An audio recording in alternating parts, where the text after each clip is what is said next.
Hi, thanks for coming and checking out my video analyzing the Chelsea and Arsenal game that played earlier today.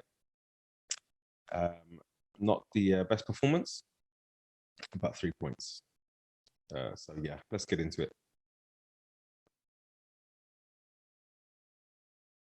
So when the lineup first came out, I was the one thing we knew was that there were going to be lots of changes.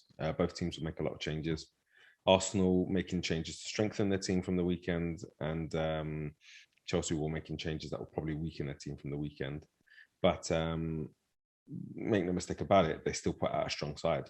And I think Arsenal put out, on paper, a strong side too. That strong side hasn't performed this season, fair enough. But I think it was still a pretty strong side.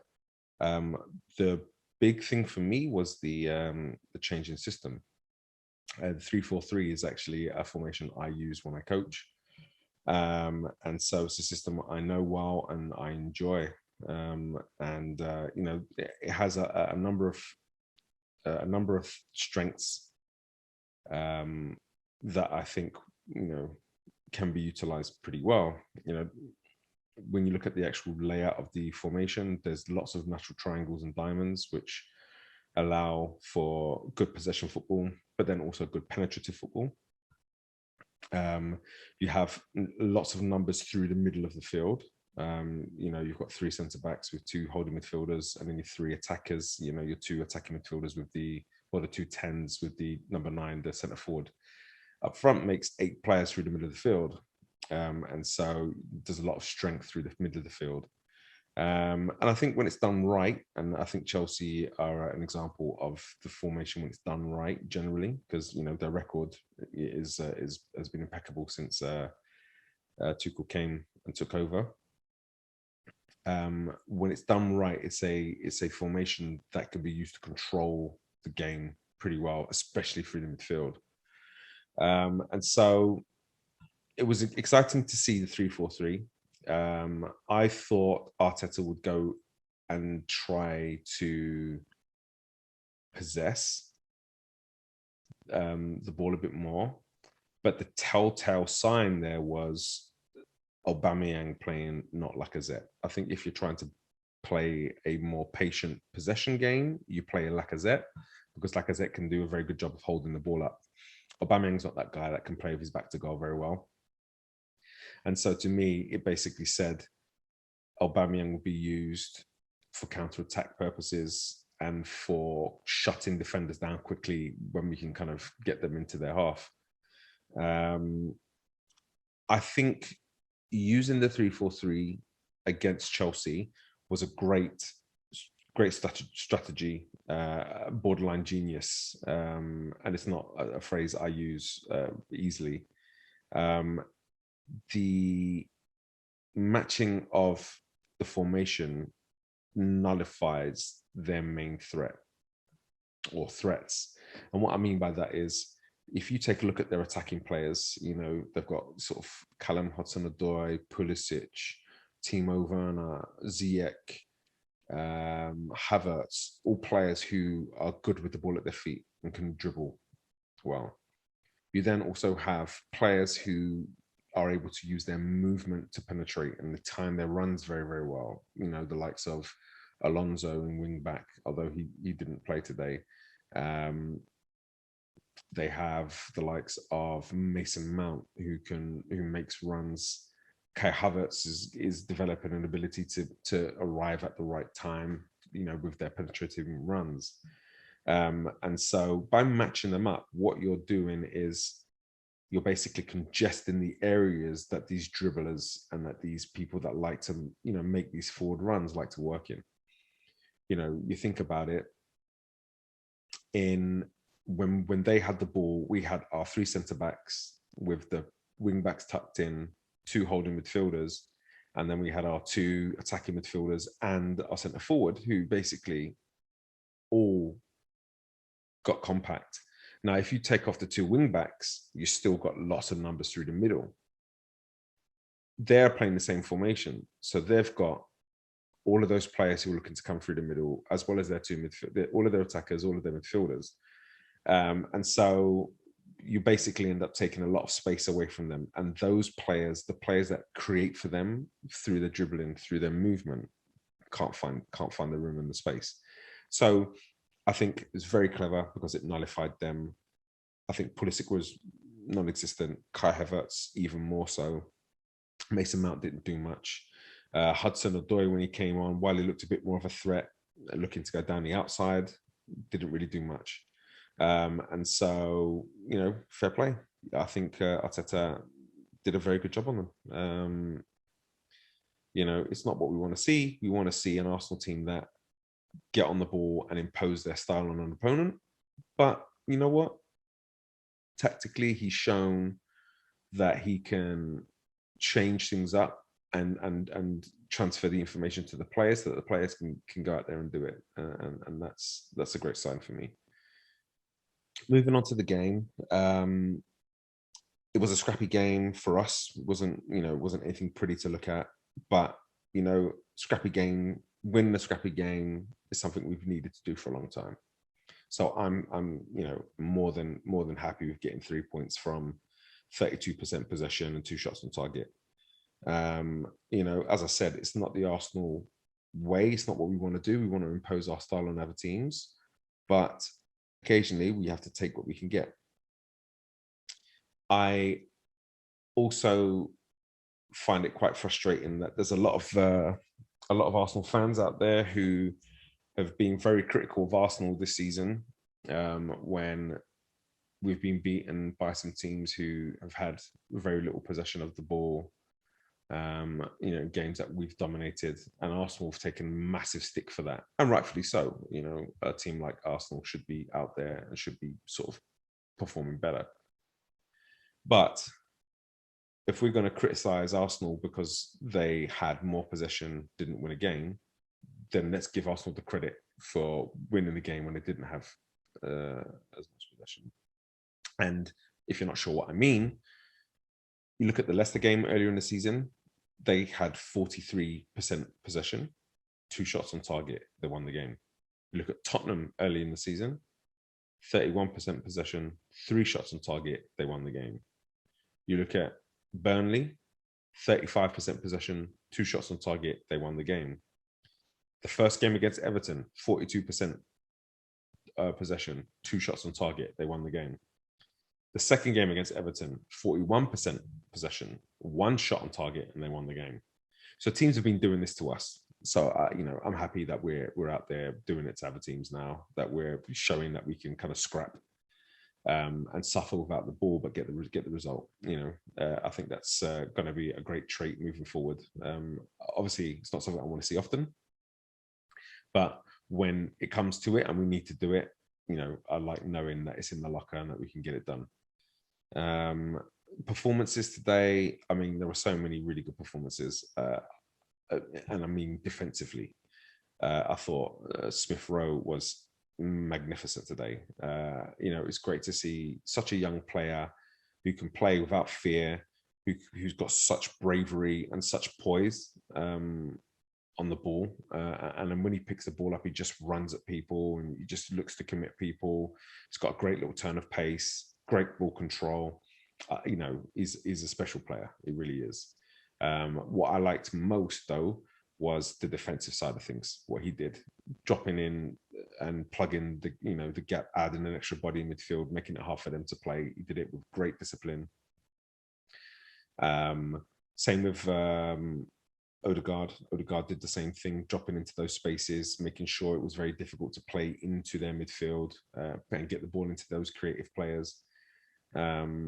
Odegaard's a funny one for me. I kind of feel like he is maybe a little bit safe. He's not really playing with the penetration I feel like he can play with. And that's probably, a remit from the coach. Arteta's probably saying to him, look, we could force the ball in there, but we'd give the ball away. So why not just see if we can move the ball, see if we can draw the opponent out, see if we can kind of work the ball around to create a new opening, and then look to play through that opening. And so I wouldn't judge him too harshly. I think he's very young. I don't think he's quite got that De Bruyne-esque final pass. But I do think he's got an eye for a pass, and I do think he's got a bit of vision about him. And so while his performances have been safe,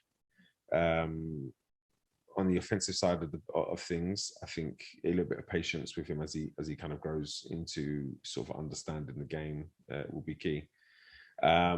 If Arsenal wanted to sign him and they didn't spend too much money on him, I wouldn't have a problem with it. I think Odegaard, again, defensively did a good job plugging those spaces, making it really difficult for them to play, and did it with great discipline again. So, hats off to the two of them. I thought defensively as a whole, we did a good job. The centre-backs were just immense, throwing themselves at everything, winning as much as they could in the air, blocking, the one kind of spot on the defensive performance was Mari giving the ball away and then not being able to get back at Havertz as he ran away. And that's Mari's weakness. I think he's got a lot of strengths. I think he's a very good player in terms of, his play with the ball. I think he's very aggressive, very physical, which I like. Stops the forwards from getting turned because he's always right up the back of them. He's got a great area ability, goes over the top of attackers a lot of the time to win headers. But his pace is a problem, or his lack of pace is a problem. But that being said, sitting in a low block, I think he did a very good job. Holding was very, very good as well today, as was Gabriel. Hardly put a foot wrong. So it was great to see. And then it was also great to see the two central midfielders just sitting there plugging those gaps as well. I thought Partey's distribution isn't always as clean as you like. There was one in the game where he played it into Tierney, I think, and it was like 10 yards away from Tierney and got intercepted. The one thing about Partey is he's usually going to position himself where he can win the ball back. And so that's a saving grace on him sort of not being as clinical with his passing. I think moving forward, for Arsenal to drive the team forward and to be able to challenge for sort of the bigger honors, he needs to tidy that up. But on the flip side, we're asking Partey to be a player who starts attacks and who's a bit of an engine in the midfield, who's box to box. So he's going to be playing into areas that are defensively overloaded. And whenever you are playing those passes, there's a higher level of risk with them. And so he is going to give some of them away. So I don't think it's fair to judge him too harshly on that. He's not a 10. He's not an attacking midfielder, he's a creative player. And so you don't expect him to have the delicacy in that pass. But I think we have to just be kind of understanding that he's playing more risky passes, and they're more risky because they get picked off more often. So I also thought El-Neny was very good today. The thing about El-Neny is El-Neny's not really what you would classify as like an Arsenal player. He's not like one of the midfielders we've had in the past. He's not your Vieira. He's not your Santi Cazorla. He's not even a Gilberto. He doesn't really have much pace, and technically he's not the best. Is he Premier League level? Yes, I think he's Premier League level. I think he could do a great job for like a Southampton or an Aston Villa, or an Everton even maybe. Is he top 4? Probably not. But one thing that you're going to get from El-Neny is work rate. That guy works hard. You can see that there's a pride in him, and he's proud to be an Arsenal player. You can see that he, whenever he wears the shirt, gives 100% all the time, and I appreciate that, you know. And I think it should be praised. He might not be the best player, but he is definitely one of the more committed players that we have, in terms of what he puts onto the field. You know, he may have a bad game, but he's trying. And as I say, I appreciate that. I thought Aubameyang today was sensational. I thought it was a captain's performance, and people are probably thinking, "What?" Well, I'm talking about the defensive side of things. A lot's been made about him, about how poor he's been in front of goal, about how he signed this new contract and he's not invested and he's not interested anymore. Well, I'll tell you something. If you're a forward and you're playing 35 yards from your own goal and you're chasing and you're cutting off passing lanes and you're making tackles and you're looking to put people under pressure, you're invested. 100% invested. And that's what I mean by a captain's performance. He did all the dirty stuff going backwards, and he did it really well. Made it very difficult for them to be able to kind of play into the midfield, but because he kept plugging those gaps. When it came time in the forward areas, he, rather than snatching at the attempt after Aretha Balaga touched the ball, instead of trying to go for goal from a tight angle, kept a cool head, was able to find Smith-Rowe for a very well taken goal. And you know what? I saw that there was some criticism from some former Arsenal players about how he shanked the finish. And here's what I'll say: who cares? They're winning. Players sometimes miss-hit shots and they go in. I'm sure there's former Arsenal players who've gone for a header and it's come off their nose and it's gone in, or they've gone to header and it's come off their shoulder and it's gone in, or they've kind of shanked a ball and it's, beat the goalkeeper. And that's the thing about the Smith-Rowe finish, is if he hits it clean, it probably gets blocked. He's probably hitting it for a middle of a goal where there's somebody looking to get in there and get a block on. The fact that he's mishit it means all of those defenders that are trying to get the block on, it totally wrong foots them and ends up going in. So you know what? It is what it is. It went in. We won the game. I can't see how you could be any critical. He scored. So yeah, Aubameyang, great job. Good to see him get an assist. You'd like to see him on the score sheet, and hopefully he can get in the goals at the weekend. Lastly, I think Leno was superb today.